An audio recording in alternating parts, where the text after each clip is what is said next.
ছাত্রছাত্রীরা ক্লাসে হইচই করছে, কেউ তাসের ম্যাজিক দেখাচ্ছে, আবার কেউ ঘুমাচ্ছে। হঠাৎই দেখেন নতুন ম্যাম আসছে। তারা দরজার উপর পানির বালতি রেখে ফোন দিয়ে আটে।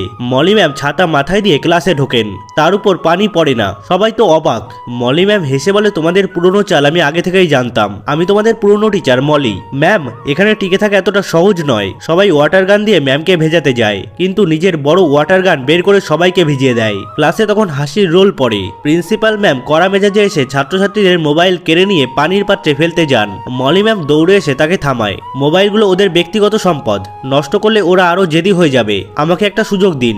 মলি ম্যাম গোপনে রাহুলদের মোবাইলগুলো ড্রায়ার দিয়ে শুকিয়ে ঠিক করে দেয়। রাহুলরা ম্যামের মহানুভবতা দেখে লজ্জিত হয় এবং মন দিয়ে পড়াশোনা শুরু করে। কয়েক মাস পর মলি ম্যামের বদলির আদেশ আসে। তিনি ব্যাগ গুছিয়ে স্কুল থেকে বের হচ্ছেন। তার মন খুব খারাপ। হঠাৎই আকাশ থেকে অনেকগুলো কাগজের প্লেন নিচের দিকে পড়ে। প্রতিটা প্লেনে লেখা আছে, ম্যাম আমরা আপনাকে অনেক ভালোবাসি। মলি ম্যাম উপরের দিকে তাকিয়ে দেখেন রাহুল সহ সব ছাত্রছাত্রীরা জানলা দিয়ে হাত নাড়ছে আর কাঁদছে। রাহুল চিৎকার করে বলে, ম্যাম ফিরে আসবেন কিন্তু। মলি ম্যামের চোখে তখন আনন্দের জল। তিনি হাসি মুখে হাত নেড়ে বিদায় নেন।